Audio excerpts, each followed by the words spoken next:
Final whistle's blown. At the Hawthorns, it's finished West Bromwich Albion 1, West Ham United 3. West Ham back up to 6 in the Premier League, 3 points above Tottenham, 3 points above Everton, and cannot finish any lower than 8th in the Premier League, regardless of what happens in the final round of games on Sunday. The opening goal, well, before the opening goal, we had a penalty inside 2 minutes. In fact, it was 36 seconds when Michail Antonio was brought down inside the box, body checked by goalkeeper Johnson. Declan Rice hit the post from the resulting spot kick, and it was instead Albion who opened the scoring on 27 minutes. Pereira scoring direct from a corner. It looked like Souček got a touch, but the goal was awarded to the Albion player.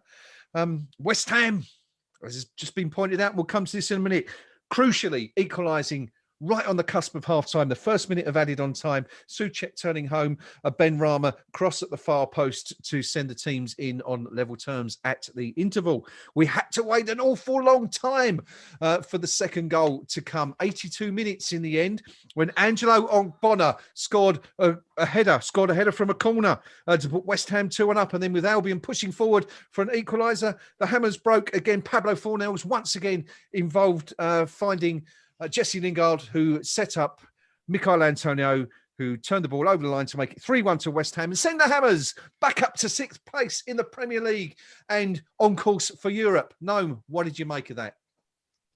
Yeah, poor first half. You have a penalty saved is one thing, you miss one is another. We've said this all day. Professional footballers should be hitting the target from 12 yards. And then if the keeper pulls off a worldie, then, well, so be it. You shouldn't be hitting the post. And we then sort of really kind of lost the plot a little bit for much of that. Defended terribly that corner. And Pinky will no doubt disagree, but I don't think it was a foul, unlike the other one later on where the guy really did barge into him. He just happened to be there, and Souček and Randolph made it difficult for each other, and dreadful defending. And then we get the equaliser. Souček making up for what he's probably glad isn't going to be deemed to be an own goal, even though, I think it was. Doing well, good work from Ben Rama. It was good work from Antonio to start off that move as well, winning the ball when it looked lost, and then managing to play others in. So 1-1, and you felt a bit more optimistic. Game got a bit stretched either end. There was some West Brom had chances. There was some Keystone Cops defending. If anybody other than me remembers the Keystone Cops. Everybody sort of taking a swing at it and missing, and that sort of thing happening. And before Dawson came in with his agricultural clearance, shall we say. West Brom then sort of started to shoot themselves in the foot, blocking their own shots, which again was another comedy moment. But we went the whole 90 minutes without seeing that stat about goals from a corner. So you're right. Yeah, we scored from a corner. Ogbonna came in late, and that will infuriate Allardyce to see somebody coming in at the far post from deep, because absolutely nobody tracked the run, and even with somebody running towards you, nobody attacked the ball. And wasn't the cleanest of headers, but it's one of those ones that if you get there, it's almost certainly going to go in. And so that put us 2-1 up, and then the icing on the cake at the end.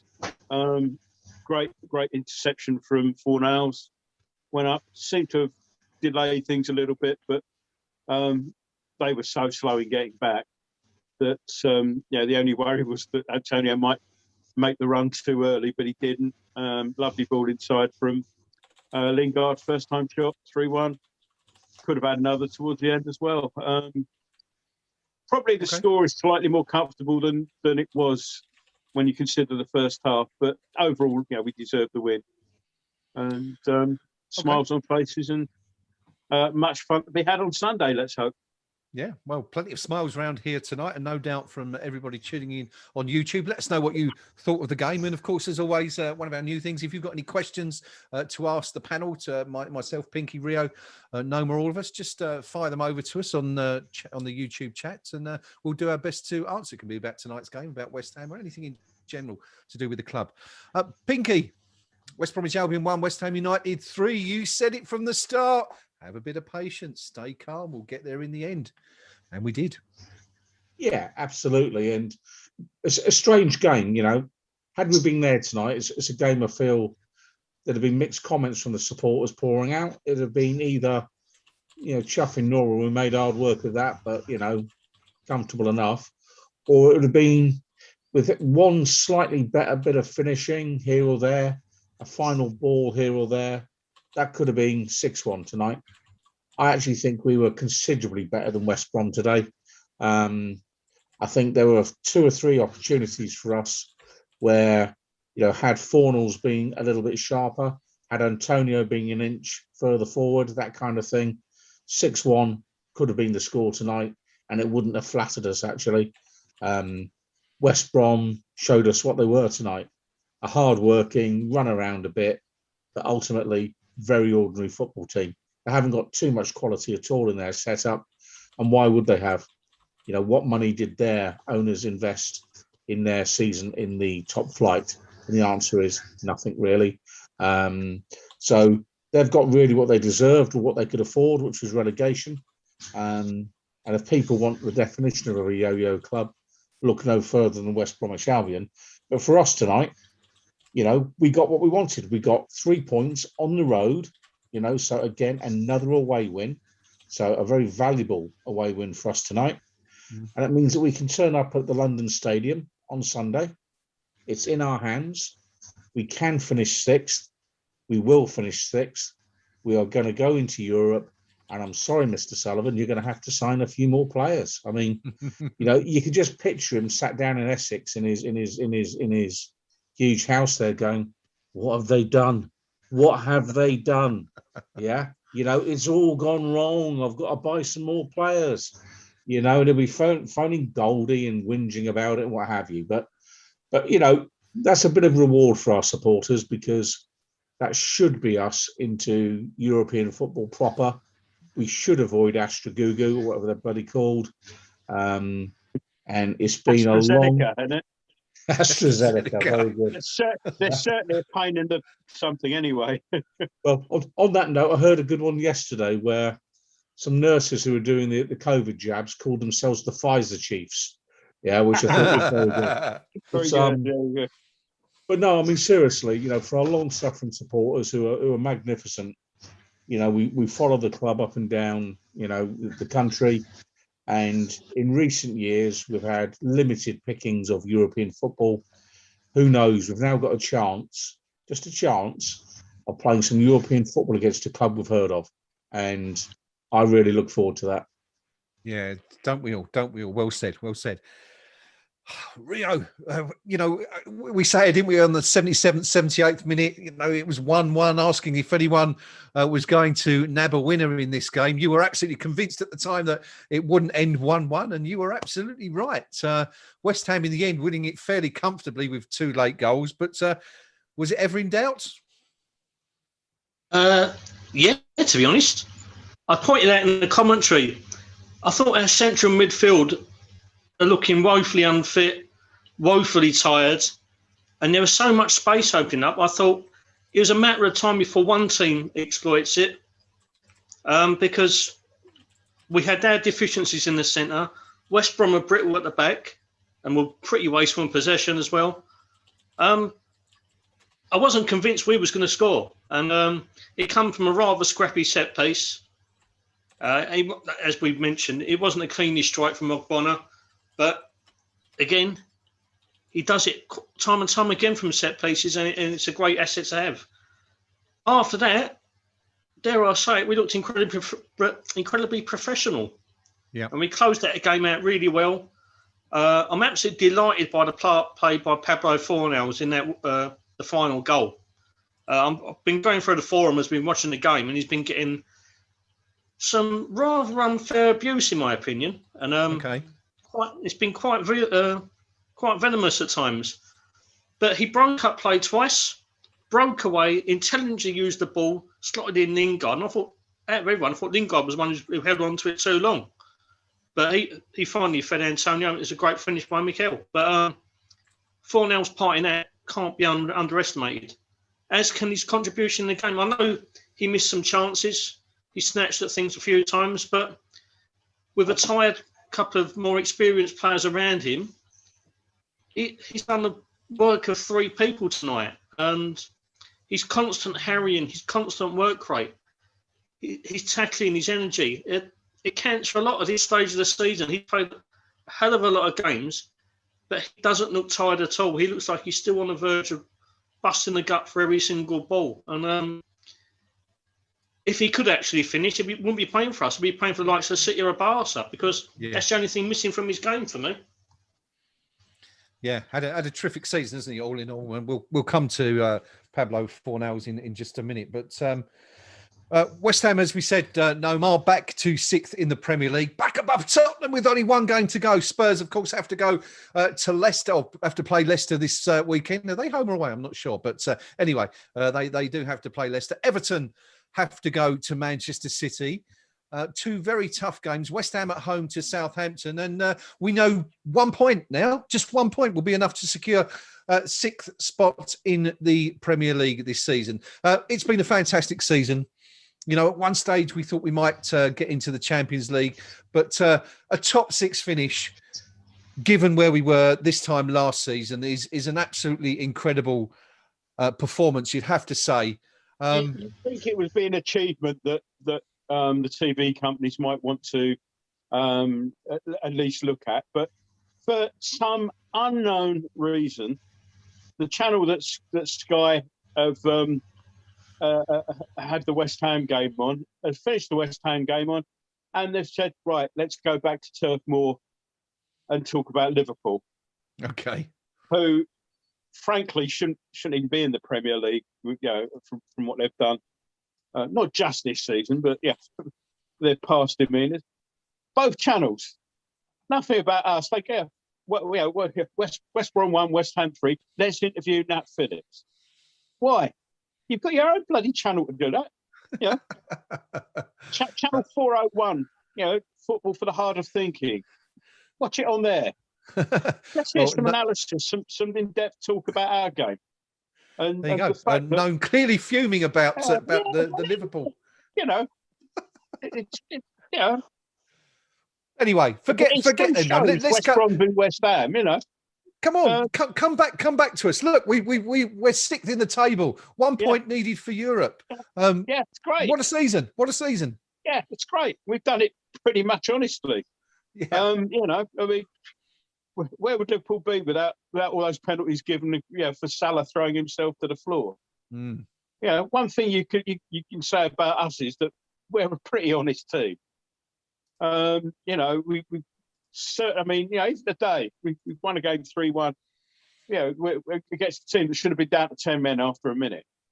You know, we certainly don't get a rub of the green that no, I'm sorry, I'm really annoyed about that. There's no reason for it. If there was only one channel showing football, you know, then, you know, okay, we need to cover this. But you know, it's if not, you've got a whole other channel there that you had it on already.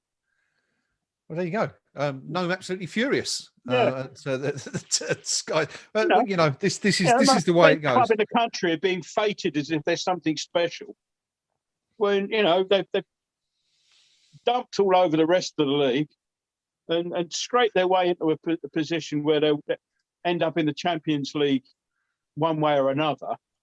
Thanks to gloriously dreadful refereeing, and all right, you know, and we're supposed to back this up. All right. Well, look, it's enough about Liverpool. Let's leave them to it, and we're going to enjoy our victory. It's been another away win for the Hammers.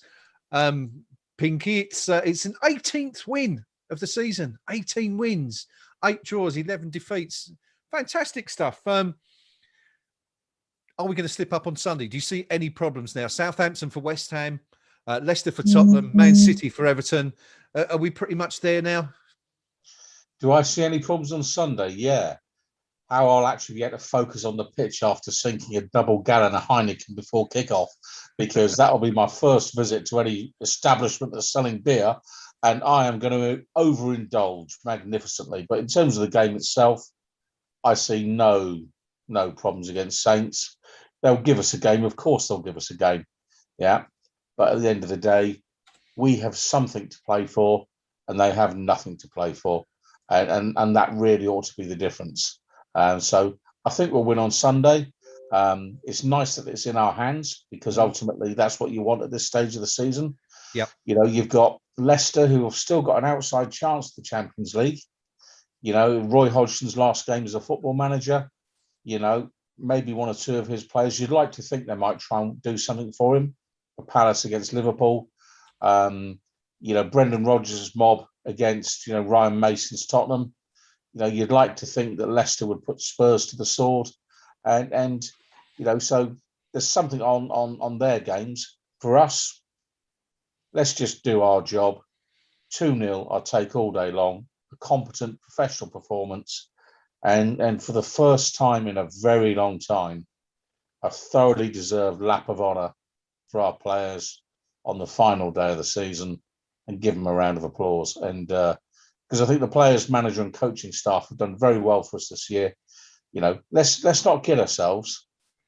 You know, David Moyes has absolutely dug David Sullivan out of a massive hole here, because the club yet again has got financial problems, and just never mind Europe, just the fact that we're finishing probably 7 or 8 places above where the chairman would budget is a massive difference. You know, that's 15, 16, 17 million pounds minimum back in the pot that normally wouldn't be there.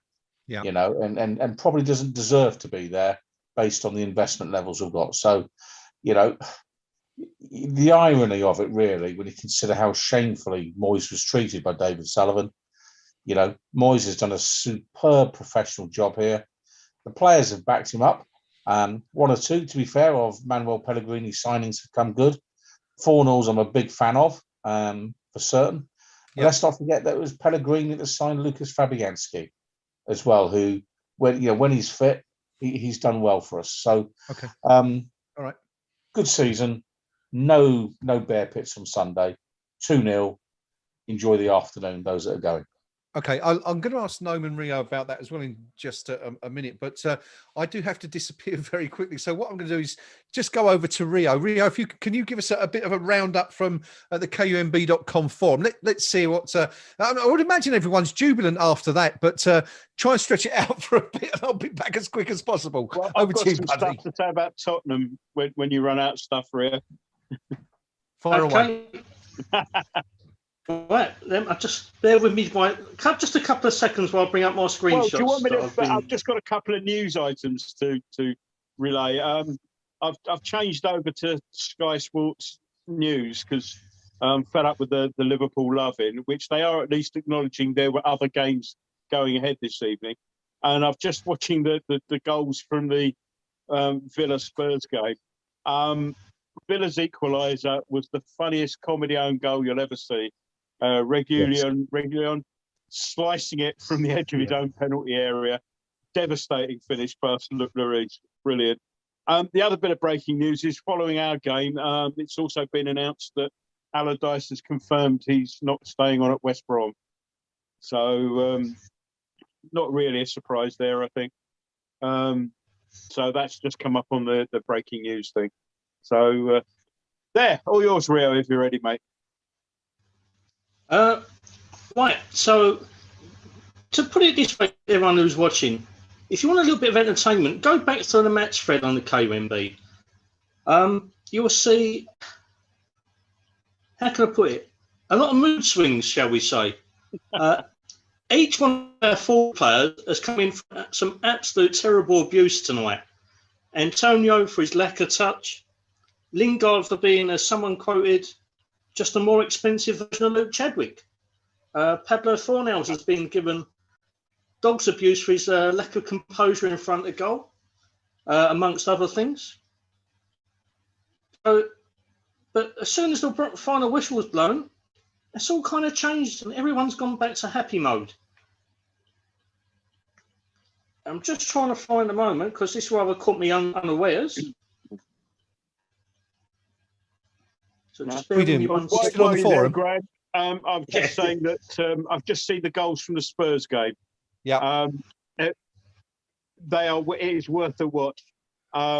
Just make sure you got your incontinence trousers on, because the Villa equaliser is the funniest own goal you'll ever see.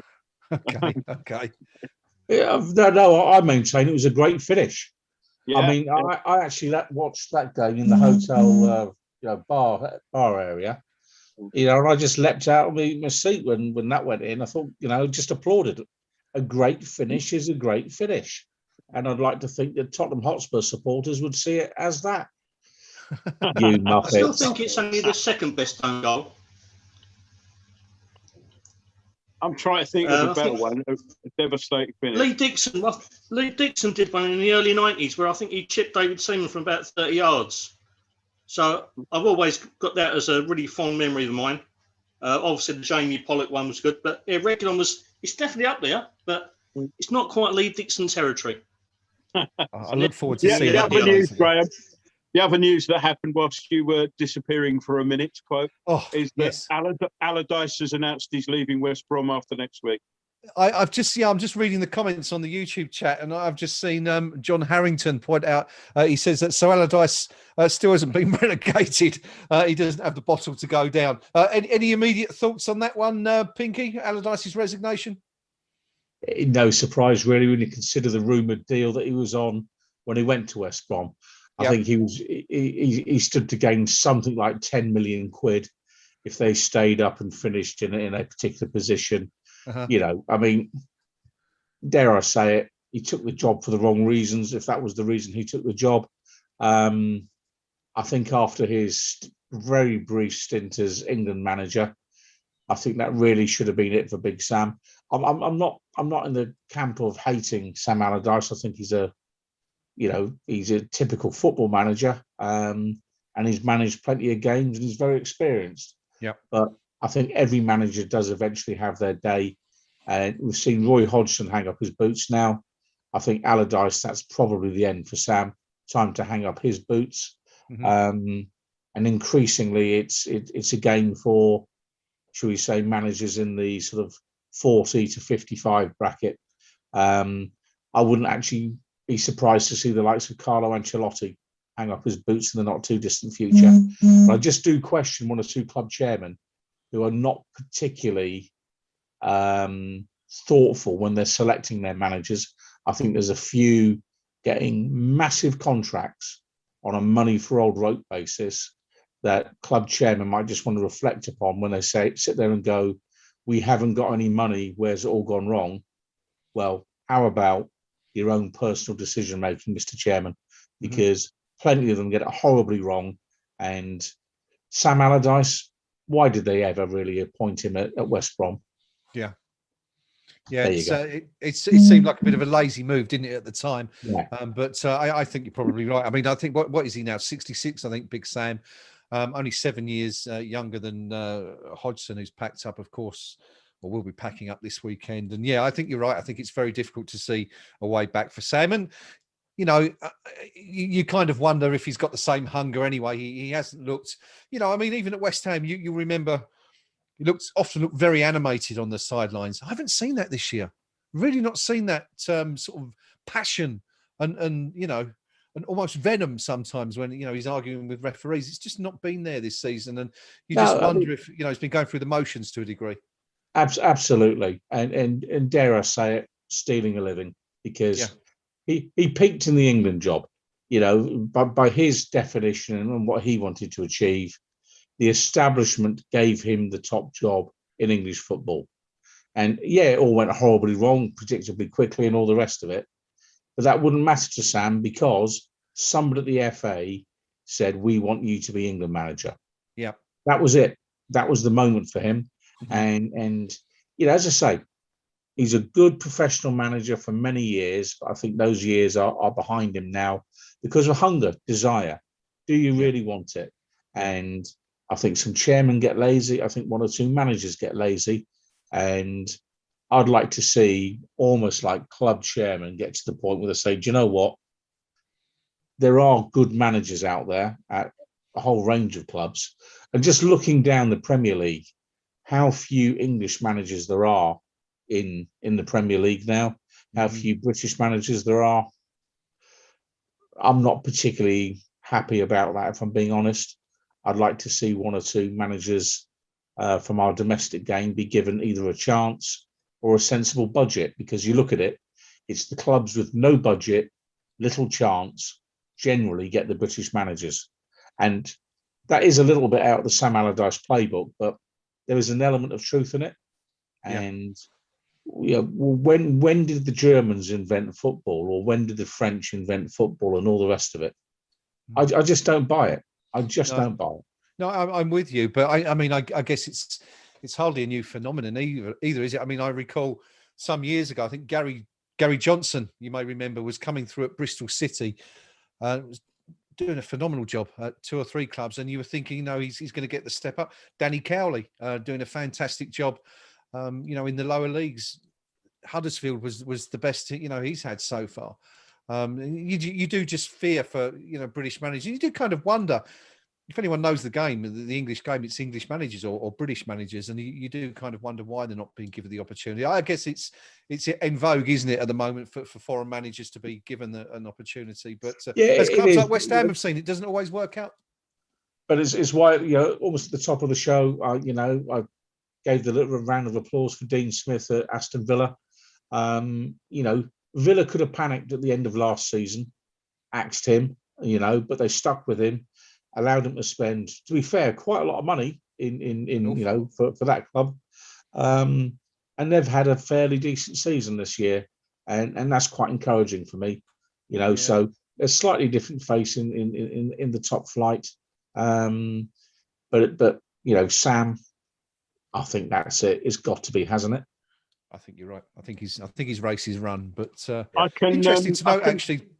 Sorry, I was just going to say very quickly about Dean Smith. It's interesting to note that there's been quite a lot of criticism of him from Villa fans over the past few weeks, because they were flying, weren't they, at the start of the season, and they've sort of not been able to keep up with that. But it's an absolutely correct point you make, is that British managers don't get the opportunities, and it almost seems that we as fans are quicker to get on the back of British managers. I think even Pellegrini, it took a while for fans to come round to the point of view that his time was done, and I don't know. It's an interesting one, but yes, I just always take the view that the budget that a manager is given makes a massive difference.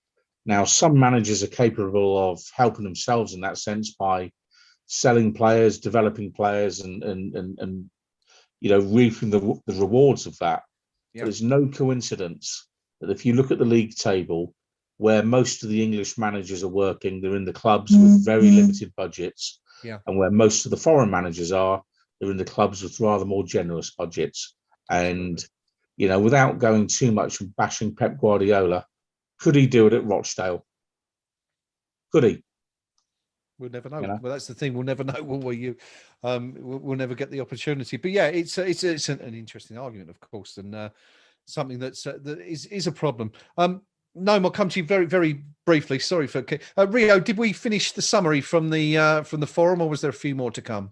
There wasn't a lot to actually talk about, because people are still in the celebratory mode and the slagging off mode. So I'm waiting for more erudite comments to come through. Okay, well, we'll wait for those more reasoned posts and perhaps come back to you in a little while. Gnome, do we have some thoughts from... They're going to Antonio, so do you want to come back to me in a minute? All right, buddy. Yeah, no worries. Managers, but no worries. Well, we'll have a quick look at we haven't looked at westbrom.com, the Albion forum, since half time. Pinky has been keeping an eye on that for us just to see. I mean, it's going to be desperate over there, I'm sure, and we don't want to wallow in their misery. But all right, go on then. Perhaps for just a few seconds. I was going to say, who doesn't? Yeah, who doesn't? So here's a very fair post here. From Tea Tree 30. We nearly always concede 2. Our defenders are nowhere near good enough for the EPL. Can I just encourage people to stop using EPL? Yeah, this is nonsense. Yeah. Anyway, and he's saying he's far convinced they'll be good enough for the Championship either, and that's a common theme throughout their chat board. Is basically their defenders are getting pelters for, frankly, not been good enough. Here's another one from WBA 1996. It's probably named after the last time they won a game, but that back 4 is horrendous. It's average by Championship standards, and I think we'll see that again next season. Total negligence going into a Premier League campaign with this squad. And again, it's a fair point. We whinge about, our chairman and not investing particularly generously. We're not alone in that. And it just really amplifies what a fabulous achievement David Moyes has done this season to get us thus far up to 6th spot. Other comments in here, it's just those who have noticed we are fitter. Has anyone also noticed Pereira looks quicker now too? I said a while ago, if he was a yard quicker, he'd be on another level, and he does seem quicker now. That's the Allardyce effect, to be fair. But he's a player that they're going to sell because other clubs will come sniffing for him, and he will be the player that bankrolls the season in the Championship that they'll go for. So, ultimately, the Baggies fans know they were well beaten on the night. They can spot the deficiencies in their own team, and dare I say it, without being too sympathetic, this is an inherent problem in the English game now that the greedy 6 revealed in their behaviour, a month or so ago now, whereby 6 clubs want all the money and the rest of the clubs are left fighting for scraps. But it gets to the point where there is so little genuine competition. At what point do supporters of the also-rans just stop watching? And I think someone in the football hierarchy really needs to think through where the game is going in that regard. Yeah. It's just such an unbalanced competition now. What chance did West Brom have? None whatsoever.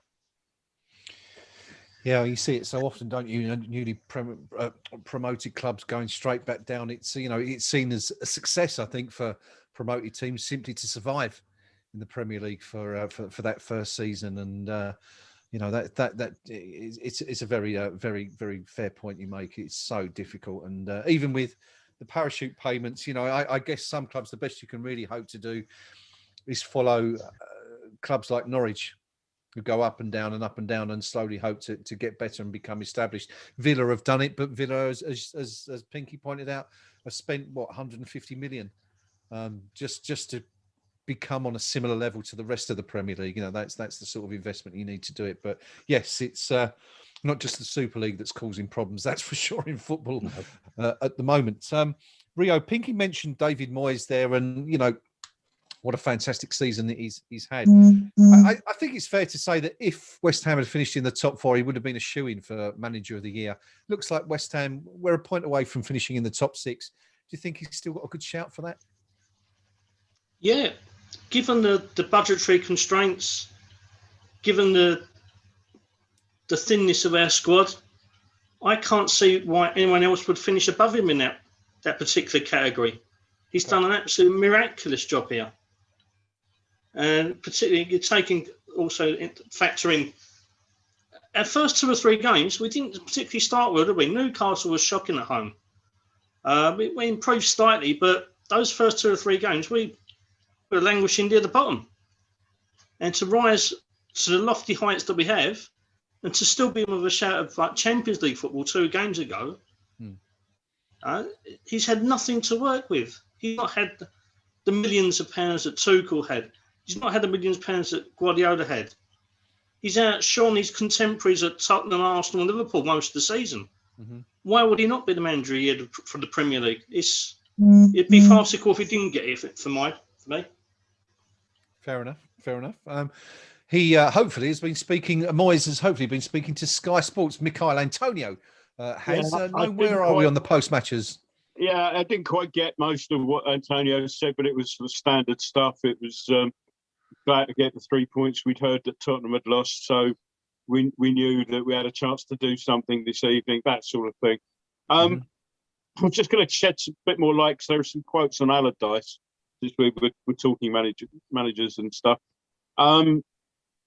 Allardyce's comment was that West Brom made him a very generous offer to stay, but the way he's looking at it is that if he gets them promoted next season, then he'd be expected to stay on another season after that, which was not a commitment that he was willing to enter into at this stage of his career, quote, and that he thinks they needed a sort of young, ambitious manager to take them forward. So that was his comment on that.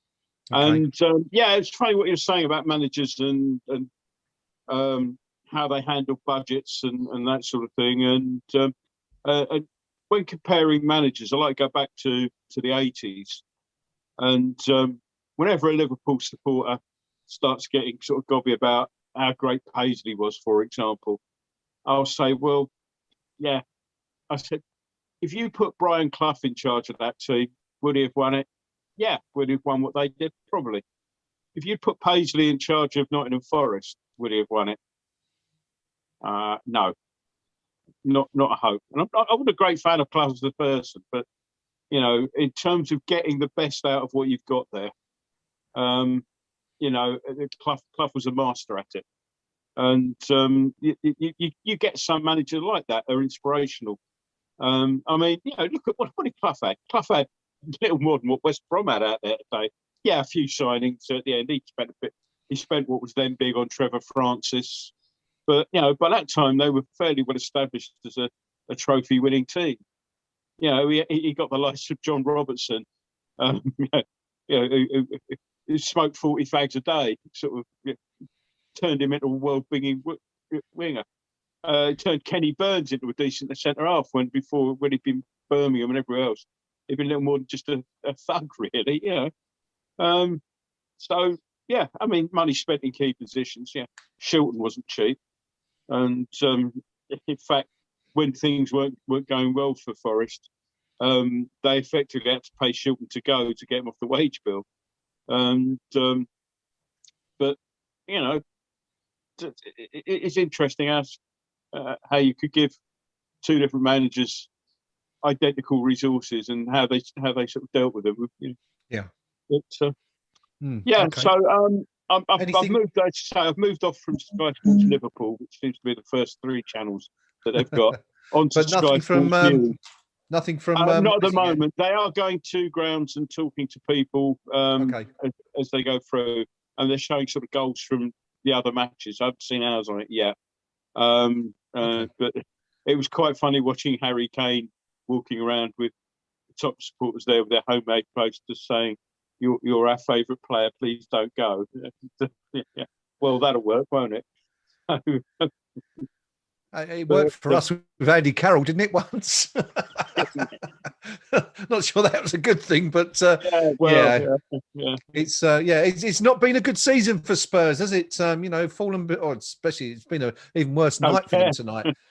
Fallen below. It's been a good season for us. That's the way I'm looking at it. That's what certainly has. What I've said all season. If at the end, excuse me. If at the end of the day, a good season for us, at the end of the season, we then turn around and say, oh, by the way, we finished Spurs, well, icing on the cake.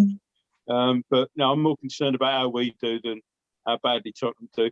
Funny though that is, and it's always nice to have a laugh. Yeah.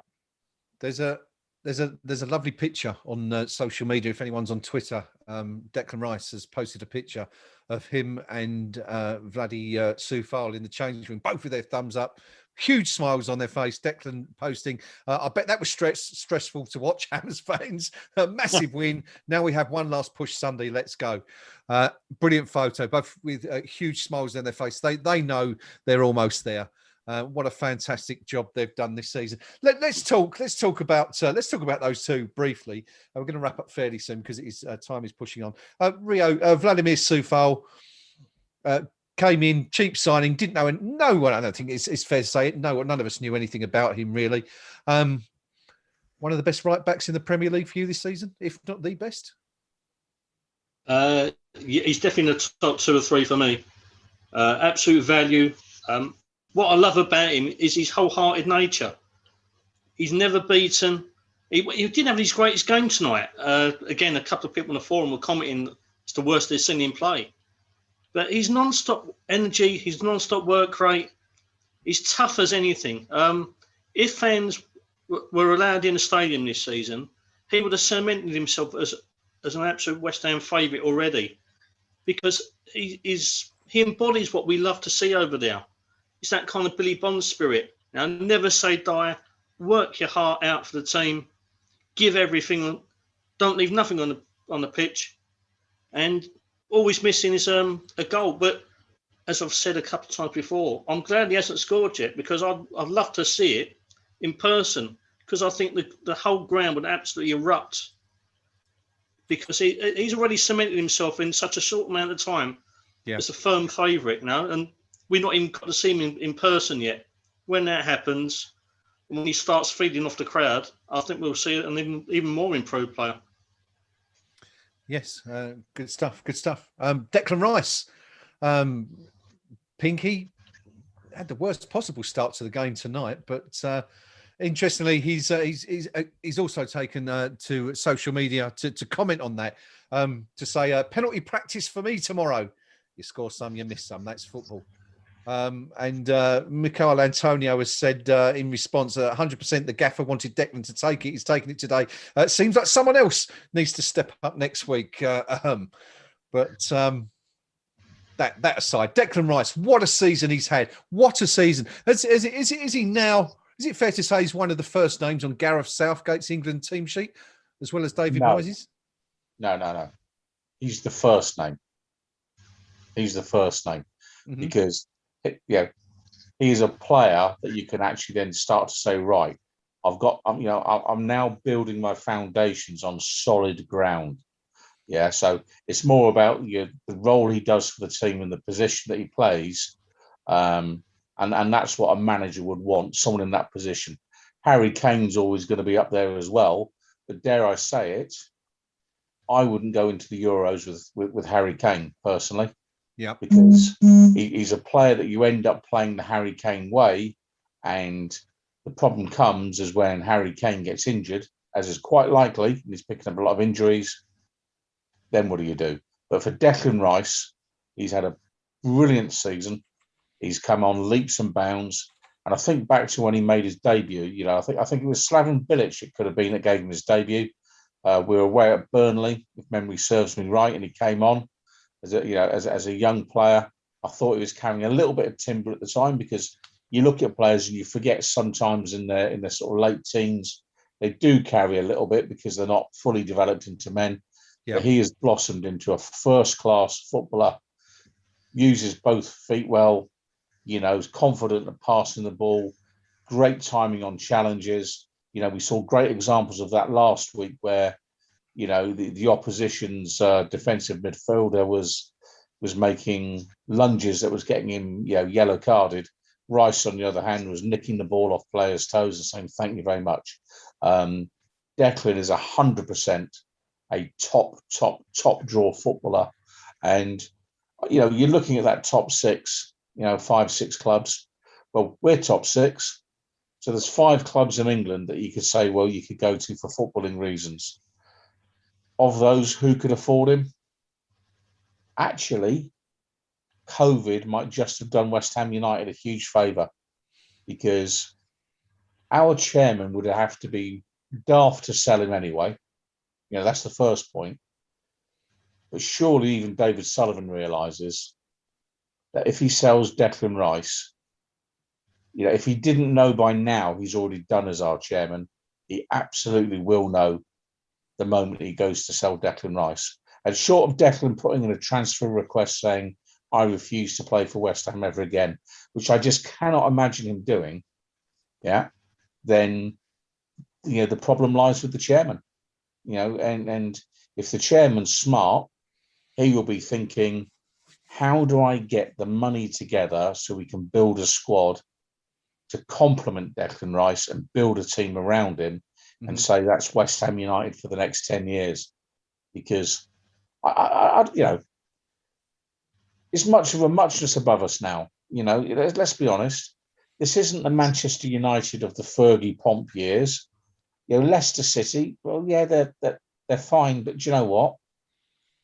They ain't all that really. No, they're not going to make the Champions League next year by the looks of things. Yeah, by the looks of things. It's gone tonight. Liverpool, you say, yeah, Rice would be a nailed-on replacement for Henderson and all the rest of it, but do you know what? Maybe Declan just would prefer to be the brightest star in a slightly darker constellation. And maybe that's his destiny. I'd like to think it is, but I certainly want to see the chairman throw out all the signals that say we're going to bust a gut to keep you, and the best way to keep you is to sign some players around you that are worthy of your, being in the same team. So let's go and get a really good striker. Let's go and get a really good centre back. Let's go and get a really good goalkeeper. And the chairman can sit there and say, I haven't got any money. I haven't got any money. Well, do you know what? One way to get money is stick an ad in the paper and say, if you want to invest in West Ham, invest in West Ham. And actually, I'll give you some shares in exchange for you putting money into the club in terms of transfer funds. Because this whole idea that we can't get investors, we can't get them because nobody wants to give David Sullivan £500 million to walk away, make himself even richer. But he could get more creative about trying to raise funds for players. Because if we don't do that, what's the point? What are we doing? So Rice, for me, you build the team around Rice. Unsellable. He's priceless. Okay. Interestingly, David Moyes has just been commenting. He's now in his post-match press conference and asked about. I think Gnome mentioned earlier that he'd made that comment in his pre-match presser about not having much of a war chest this summer. He was asked about it again tonight after the game, and simply replied, "If we do need a bigger squad and we don't have the money, we'll just have to find cheaper players. Easy as that." But interesting comments. Gnome, I was going to ask you. I am available. Yes. Big striker. Give it to the big lad up front. Gnome, I was going to ask you about Declan Rice. Will he stay at West Ham this summer for at least one more year now? It looks like European qualification is on the cards. I think he will. But it's got to be heavily caveated with I put it this way, I don't think he'd mind. However, at some stage this summer, somebody's going to come in with a bid that will tempt Sullivan. Now, you asked us this question. One of the guys on the YouTube channel, I think, last time we were on, asked the question, would we take, I can't remember the figure for Declan Rice, and we were all adamant that we wouldn't. However, we're not pulling the purse strings. Yeah. And if you've got someone who's got no compunction about charging interest on his loans to the football club that he owns, then you've got somebody who is always going to be having one eye on the balance sheet and the bank balance and his balance sheet and his bank balance. And if a big enough bid comes in, then, I'm not entirely sure how big it'd have to be before Sullivan to get the pound signs in his eyes. Well, that's an interesting point, actually. Noam, how much do you think would it require to tempt him? The figure we spoke about last week was 80 million, wasn't it? Which was the suggestion, yeah. But we think it needs to be more than that. I don't know what the figure would be, and in the current climate, with clubs' incomes not being what they are, not being what they were, shall we say? I don't know what all bets are off at the moment. You can't really judge what a sort of market value is. But what I would say is that the figure that would tempt Sullivan is going to be significantly lower than the one that would tempt me. And we've said it before. Every time we get in a good position over the years, we've been hampered by not being able to go that one step further by being able to invest properly in the team going forward. Yeah. The reason we're sixth and not fourth at the moment is because A, a lack of investment, and B, what investment there was arguably put in the wrong places. Mm-hmm. We needed a striker. Antonio's done a fine job, but he's not been fit all season. Haller was the right player at the wrong time, if you like, for the way we played. So we had no backup striker. Declan Rice gets injured, our form drops because no team in the country wouldn't miss Declan Rice if he were injured and a regular in there. So, and what we had, we were having to press. I mean, Noble did a decent job when it came to it in the end, but you're having a look at your sort of mid-30s skipper who's on his own admission is having one last season next year, and that's not depth, is it? I mean, it really isn't. Yeah. So it's, as I say, it's nothing we haven't said all season. Okay, you can sit down and say, yeah, it's all easy for you to sit and invest somebody else's money. But that's the photograph. There you go. There's the picture from the changing room. Yeah. Yeah. But having said that, is okay. Well, you keep continually saying that you've got no money, and okay, we respect that. Yeah. I mean, you're richer than I am, but all things are relative. And in terms of football management, I mean, it's often football ownership. It's often be said the only way to make a small fortune owning a football club is start with a big one. But if that's the case, why not sound out people, as Pinky said, either to invest or to sell outright? People who have got that sort of cash to. I mean, I don't mean sell out to a country, the Emirates or Saudi Arabia or whatever, that sort of thing. But there's got to be some. If you can't invest enough to take us to the next level, well, thanks very much for what you've done. Sell up. There must be somebody who's willing to actually do that. But every time the subject gets raised, all we hear is, "No, I plan on sort of keeping this, and my offspring are going to. It's a family heirloom. I'm going to pass it on to my offspring," and which doesn't inspire a lot of confidence, does it? Let's be honest. No, not at all. It's funny we haven't heard a lot of that lately, though, have we? It's all gone very quiet from the boardroom, and maybe they know they're onto a good thing at the moment, or maybe they're just battening down the hatches ahead of what's going to come on Sunday. Who knows? Or following the summer. I mean, the end of this season, if you're looking at thinking about selling, then this would have. You're probably getting to the point where it's going to be the best time. In years that sell the club. Yeah. I'm not sure exactly what it is, but firstly, the sort of profit share thing with the London Development Corporation, that's about to expire, isn't it? I don't know exactly when. Pinky will probably remember better than I. But the idea of you having to pay a percentage of the profit you make on the sale of the club is about to disappear. 2023, isn't it? It's I think the end of the season. I think it's another 2 years. Yeah. Or is it a sliding thing? So, but at the moment, if you were to sell now, you'd get a lot more than you would have done probably 12 months ago, simply because the players have actually increased the value of the club for you by the way they've played. Yeah, it's nothing you've done. Nothing the owners have done as such, is it? It's all down to the manager and the players who basically played out their skins this season. Yeah. There's not one person out there tonight that, people have good games, people have bad games, but whereas sometimes you've watched the game and you've thought, well, he doesn't give a monkeys about what he's doing. There isn't one player out there today that you would say that of. Mm-hmm. I mean, one of the fundamental issues we have here, Rice is our best player, but he plays in a position that doesn't command a very significant fee. There's a lot of players that can do a similar job to what Declan does at club level, and clubs won't spend the money that we think Declan is worth on that position. It's not about the player, it's the position. Yeah, because you don't expect the player in that position to score many goals for you. And we said earlier in the programme, not taking penalties like that, you don't.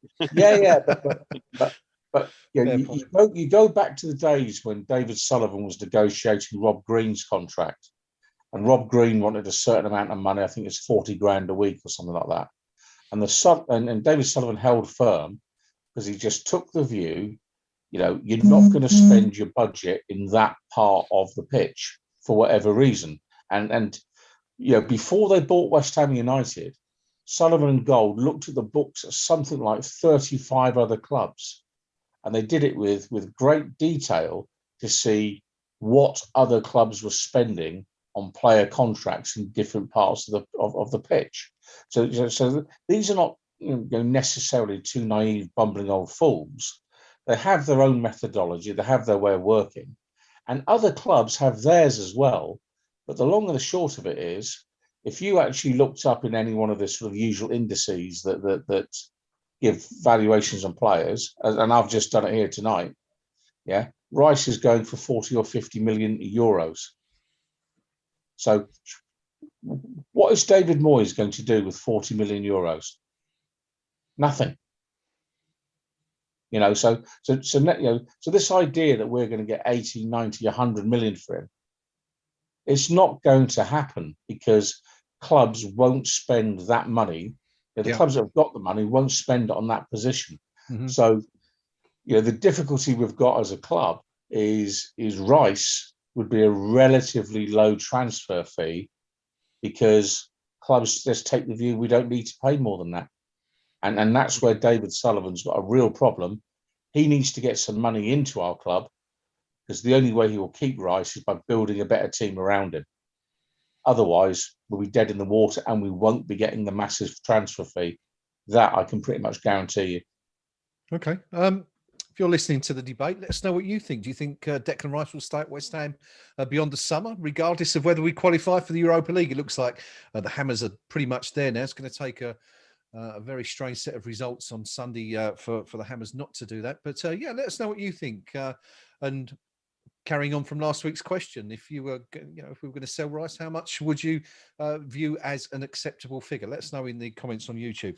We are coming to the end of tonight's broadcast. We're just about an hour since the final whistle was blown at the Hawthorns, where West Ham secured a 3-1 win against relegated West Brom. What we haven't done again, and we've left it right to the last minute, is our Man of the Match awards. So we've had plenty of time to think about it. Rio, I'll come to you first, buddy. Who stood out for you tonight? Anyone in particular? Anyone particularly deserving of that award? For me, it was Pablo Fornells again. Okay. I touched on it earlier, but alongside two rather tired players, one coming back from injury, one who's suffering from a very long season, he's done tireless work tonight. He played some very cute through balls at times. His part in the third goal was just... it typified his performance all round. Harrying the forward, winning the ball, feeding it really intelligently into the Lingard, and the goal stemmed from that. So, for his all-round work rate and generally being a nuisance, Pablo Fornells. Okay, good stuff. Fornells for Rio. Gnome, man of the match tonight? Yeah, I'll give it Fornells as well. I was going to anyway. Just for... Again, it's that work rate. We said earlier on, I think during the game, that sometimes we'd like to see a little bit more composure from him in that final third of the box. There were a couple of times where he sort of put shots in that were easily blocked, where there were maybe better decisions to be had there. But, I mentioned at the time there was a corner at West Brom got that wasn't. But the man chasing back who was deep would come off was Fornells, helping out Cresswell there. Going forward, that final goal, again, it was getting in there, coming away with the ball. Yeah, not much more to say, really. Give it him, yeah. Excellent. 4-0 so far. Pinky, is it going to be a 4-0 threesome? Absolutely. He's a player I like because he runs around. Yeah. He puts some effort in.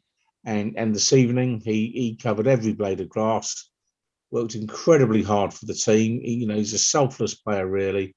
Yes, he's got his faults, but pretty much every West Ham United supporter I know, the first thing they want to see from any of our players is one of two things. You've either got to be so brilliant that you don't have to move because you can do it with one swing of the foot and the whole crowd just goes genius. And we've had a couple of those over the years. Yeah. Or you've got to work your socks off. That's it. They're the only two criteria. Work hard or be bloody marvellous. And Pablo Fornals works hard. And tonight, I think he worked harder than any player we've got. I thought he made some vital contributions in tonight's game.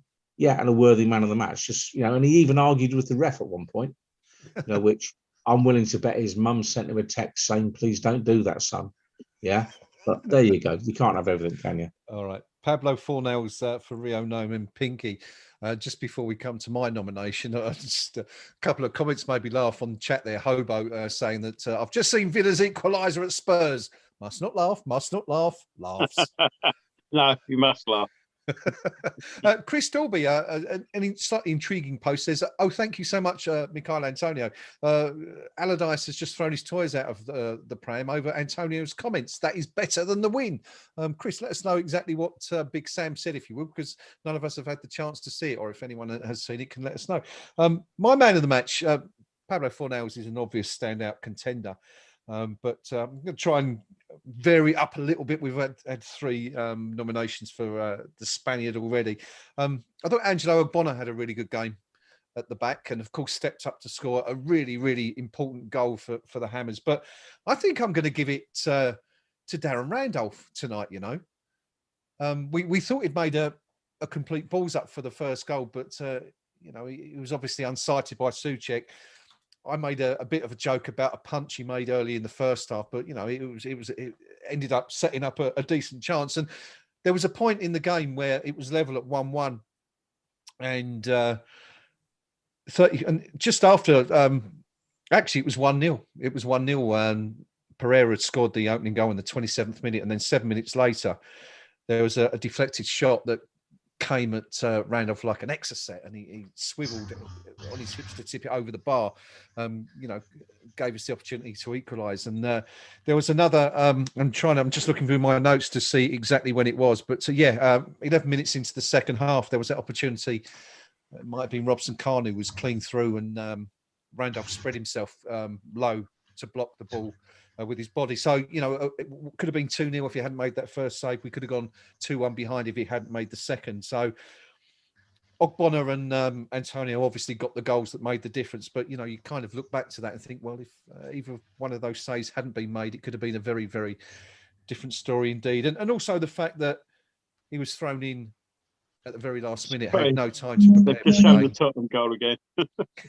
Yeah, he's off.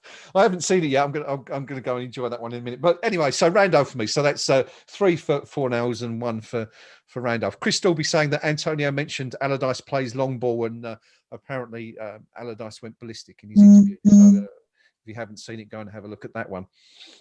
That's just about it from us tonight. It's been a fantastic night for West Ham, back to winning ways. And there's only one more game of this season. I don't want it to end this season. It's been absolutely brilliant, hasn't it? And I've also had tremendous fun with the chaps here, watching every game. It's not the same, of course, as being at the ground and being able to, get involved. But it's been thoroughly enjoyable. It's been a really, really fun exercise. And we will hope to try and keep it going next year. In some capacity, watch this space really. But going to end tonight, as always, by looking ahead to the next game. There is only one left, as I said. That's Southampton at home. West Ham's need just a point to confirm 6th spot and qualification for the Europa League. Rio, I'll come to you first. Thinking of a win, or is it going to be another nervous Super Sunday for the Hammers? Had we had to go and actually win the game, to secure this spot, I wouldn't have been confident at all. But seeing as the pressure's off a little bit, we just need to secure a point. I think we're all right. I think we'll be okay. Southampton have got a couple of very good players. It's not going to be a walkover. I mean, Dan Ings is a quality striker.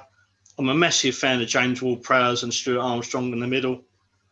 It's not going to be easy, but pressure's off a little bit. I think that point would be easily gettable. Okay, good stuff. No, Southampton at the London Olympic Stadium in front of around 10,000 supporters on Sunday. Unfortunately, you and I won't be there, but some of us were luckier than others, weren't we? But interesting game before. We drew 0-0 down there just after Christmas, I think it was, wasn't it? And just looking at the stats for that game, Southampton had 63% possession to our 37, so kind of played into our hands a little bit. But do you expect it to be the same sort of game Sunday? Do you think Southampton will come at us, or do you think it will be the other way around, given, you know, how well West Ham played since? It'd probably be something similar. There's nothing on it for them, so they won't mind sort of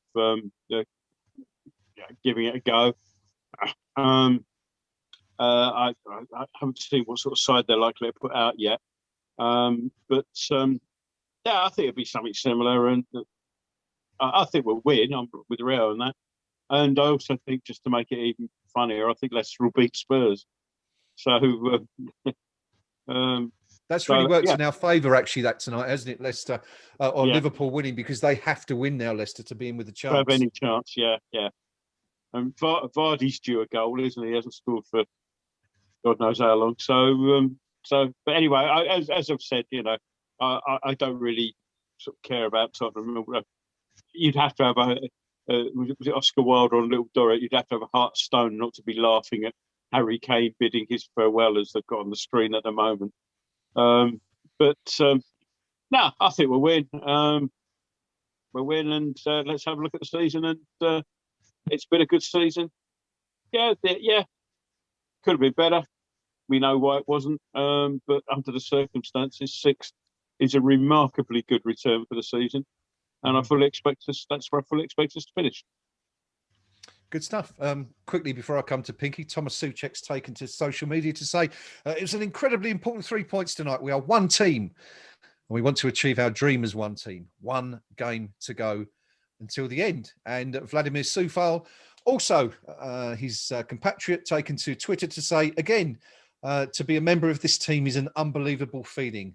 One more step to go, guys. Lovely to read stuff like that from professional footballers these days. You know, you read all the cynicism, and here's two guys who are just absolutely loving every minute of being part of this team, and great to see. Pinky, Southampton Sunday, last game of the season. Can we wrap it up in style? Well, never mind that. I mean, have you beaten Czechoslovakia? No wonder they're happy. The food's diabolical over there. The climate's rubbish. But yeah, we're going to wrap it up in style on Sunday. Comfortable 2-0 win for West Ham, and I've got no doubts at all. You know, most of you know I'm a bit of an old romantic. I actually think Martin Noble's going to be on the field for the second half on Sunday, and I can just see us getting a penalty kick and Nobes firing the ball in and showing, you know, the current captain how it's done. So I really feel that we'll have a comfortable win. You know, you've got Saints. 43 points, a goal difference of -18. You know, how often do we get told the league table doesn't lie when we're at the wrong end of it? Well, this time around, we're near the right end of it. And for my money, just picture this. We win on Sunday and Leicester, you know, draw, and Liverpool draw. And we will have missed out on the Champions League by 1 win. There you go. Still, there you go, Mr. Chairman. You've kept the money in the bank. Just think what might have been. But we're winning Sunday. Good stuff. Well, that's confidence. There you go, Pinky. There's the confidence we were looking for earlier in the evening. Everyone predicting a win for Sunday. Apparently, Sam Allardyce says he's come out in his interview and he said, it's disgusting what Michail Antonio said. Liverpool were dead lucky to beat us, talking about his direct method of football. Never going to leave him, that one, is it? It's dogged him all his career, and it's never going to leave him. But I'm sure that that one will run a bit tomorrow. But that is it from us tonight. West Ham, 62 points this season. Need a point on Sunday against Southampton to break our Premier League record. 62 points achieved in the 2015-16 season under Slaven Bilic. Just one more to go to beat that.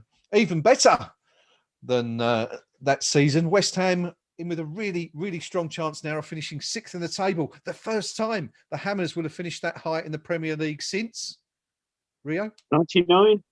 Yep. Gnome's there. Harry Redknapp, 1998. 1999, when we finished 5th, didn't we? Glenn Roeder got close with 7th a few years later. Glenn Roeder, pilloried by everyone, finished 7th. And then, of course, Slaven Bilic's team finished 7th. But, top 6 finish for the first time in 22 years, very much on the cards. Just 1 point needed. We might not need any points the way it's going, the way Tottenham and Everton are playing at the moment, but we shall see. That is it from the team on a night when West Ham have secured yet another away win. Had to come from a goal behind tonight and missed a penalty. Could still afford to miss the penalty and score 3 goals from Thomas Souček, Angelo Ogbonna and Michail Antonio to run out 3-1 winners at the Hawthorns. It's been a fabulous night for West Ham. It's been great fun as always with you guys on YouTube. Thank you for keeping us company throughout the evening. My thanks go to my fellow teammates, to the Pink Palermo, to Rio, Come on, and Gnome. Good night, everyone. Thank you, gents, as always, for your company. The Pinky's not going to be here on Sunday because he's going to be live at the ground. If we're lucky, we might even get hold of him at some point. Rio, did you get a ticket in the end? You did, didn't you? Yeah, I got one in the second kind of ballot. Okay, so half of the team. It's at least myself and Gnome and DL on Sunday. Anyway, we will endeavour to get Pinky and Rio on the stream at some point. For their views, whether that's during or after the game, we hope to get you guys. But as I said earlier, it's been an absolute pleasure enjoying your company throughout the season. And who knows, maybe next year we might be back from time to time and do it all over again.